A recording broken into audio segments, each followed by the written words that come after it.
안녕하세요. 화목한 예배에 오신 여러분 환영합니다. 기도하겠습니다. 하나님, 오늘도 주님 말씀 앞에 주님께 가까이 나아갑니다. 오늘 말씀 묵상하고 또 기도하는 시간 주께서 함께하여 주시고 성령께서 인도해 주시는 성령의 인도하심에 따라 오늘 하루를 보내는 저와 여기 성도들 될 수 있도록 인도하여 주옵소서. 예수님의 이름으로 기도드립니다. 아멘. 오늘 말씀은 사도행전 15장 5절부터 11절까지의 말씀입니다. 그런데 바리새파에 속하였다가 신도가 된 사람 몇이 일어나서 이방 사람들에게도 할례를 행하고 모세의 율법을 지키도록 명령하여야 합니다 하고 말하였다. 사도들과 장로들이 이 문제를 다루려고 모였다. 많은 논쟁을 한 뒤에 베드로가 일어나서 그들에게 말하였다. 형제 여러분, 여러분이 아시는 대로 하나님께서 일찍이 여러분 가운데서 나를 택하셔서 이방 사람들도 내가 전하는 복음의 말씀을 듣고 믿게 하셨습니다. 그리고 사람의 마음속을 잘 아시는 하나님께서는 우리에게 주신 것과 같이 그들에게도 성령을 주셔서 그들을 인정해 주셨습니다. 하나님께서는 그들의 믿음을 보셔서 그들의 마음을 깨끗하게 하시고 우리와 그들 사이에 아무런 차별을 두지 않으셨습니다. 그런데 지금 여러분은 왜 우리 조상들이나 우리가 다 감당할 수 없던 멍에를 제자들의 목에 메워서 하나님을 시험하는 것입니까? 우리가 주 예수의 은혜로 구원을 얻고 그들도 꼭 마찬가지로 주 예수의 은혜로 구원을 얻는다고 우리는 믿습니다. 복음은 먼저 유대인들에게 주어졌어요. 예루살렘에서 사역하시던 예수님은 일부 이방인들, 이를테면 사마리아 여인이나 가나안 여인에게도 관심을 주셨지만 더 많은 시간 집중하셨던 것은 유대인들이었습니다. 마태복음 15장 24절을 보면 알 수 있는데요. 가나안 여인, 즉 이방 여인이 자신의 딸을 고쳐달라는 요청에 예수께서 이렇게 대답하시죠. 마태복음 15장 24절 함께 보겠습니다. 예수께서 대답하셨다. 나는 오직 이스라엘 집에 길을 잃은 양들에게 보내심을 받았을 따름이다. 이렇게 하셨던 이유는 유대인들을 통해서 이방인들에게 복음을 전하려는 뜻이었던 것이죠. 이방인들을 배척하려고 일부러 그런 것이 아닙니다. 유대인들을 통해 이방인들에게 복음이 전해지기를 원하셨고 계획하셨던 이유에서 이렇게 말씀하신 것이죠. 유대인들에게 집중하셨던 예수께서 죽으시고 부활하신 다음 하늘로 승천하시기 전 제자들에게 이렇게 말씀하십니다. 사도행전 1장 8절이에요. 성령이 너희에게 임하시면 너희는 능력을 받고 예루살렘과 온 유대와 사마리아에서 그리고 마침내 땅끝에까지 이르러 내 증인이 될 것이다 말씀하셨다.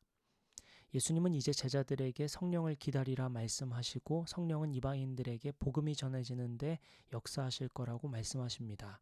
성령이 너희에게 임하면 이제 너는 땅끝까지 이르러 복음이 전해지도록 너희는 쓰임을 받을 거야. 이렇게 말씀하신 것이죠. 그래서 아마 여러분 지금까지 우리가 사도행전을 살펴보면 유대인들을 통해 이방인에게 복음이 전해지는 사건들이 계속적으로 나타나는 것을 여러분 보셨을 것입니다. 예수께서 이방인이 아니라 유대인들에게 집중했던 것을 봤던 제자들은 성령께서 이방인들에게 역사하시는 것을 보면서 생경했을 것입니다.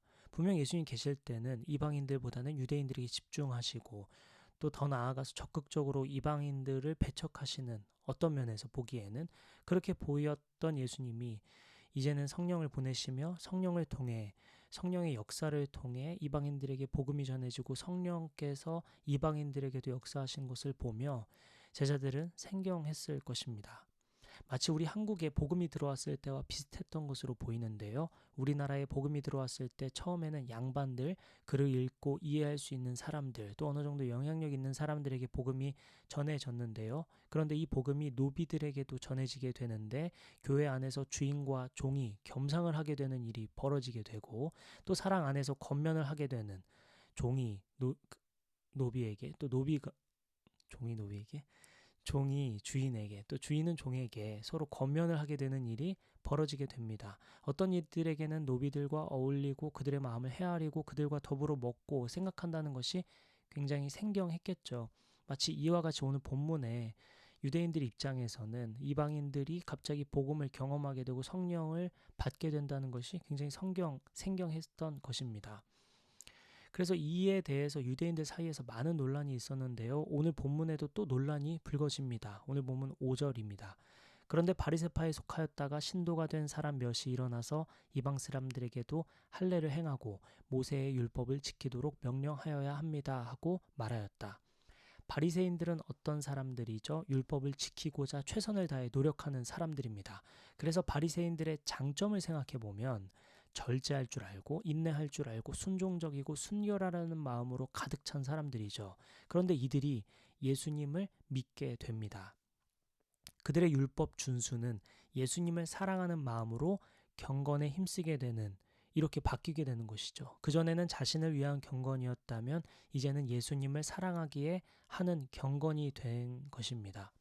자, 그런데 이방인들이 예수님을 믿게 됐는데 이방인을 보니까 자신들과 다르게 너무 자유롭게 살아가는 것처럼 보였던 것입니다.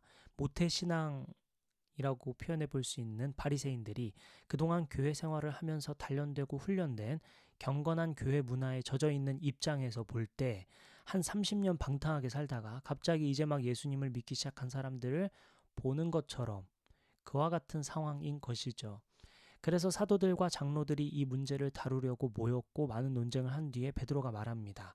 이방인들에게 복음이 전해지고 또 성령의 역사가 분명하게 나타나고 있으니 인정해야 한다고 말합니다. 그리고 이어서 이렇게 말하는데요. 오늘 본문 9절, 10절입니다.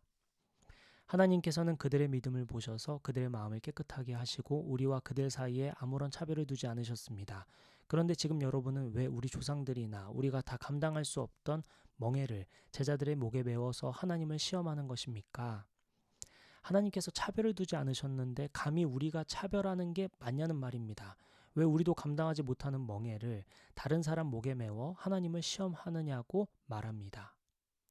오늘 본문 는 여기까지인데요. 오늘 말씀을 정리하면 마치 모태신앙인 사람들이 방금 믿게 된 사람들의 행동을 보면서 그들을 교회 사람처럼 보이도록 행동하게 만들어야 한다고 주장하는 일이 있었습니다. 겉으로 보기에 한 30년 방탕한 생활을 하다가 갑자기 예수님을 믿게 되었더니 그 겉으로 드러난 모습들이 모태신앙의 입장에서 보기에는 불경건해 보였던 것이죠. 그런데 이렇게 주장하는 일들이 옳은 일이 아닙니다 하면서 베드로가 얘기하며 성령께서 각 사람을 이끌어 가시는 것을 함부로 왈가왈부해서는 안 된다고 말합니다. 차별하지 말고 무거운 짐을 지도록 하지 말자라고 얘기하죠. 오늘 본문 말씀을 통해 주님은 우리에게 어떤 말씀을 하시려는 걸까요?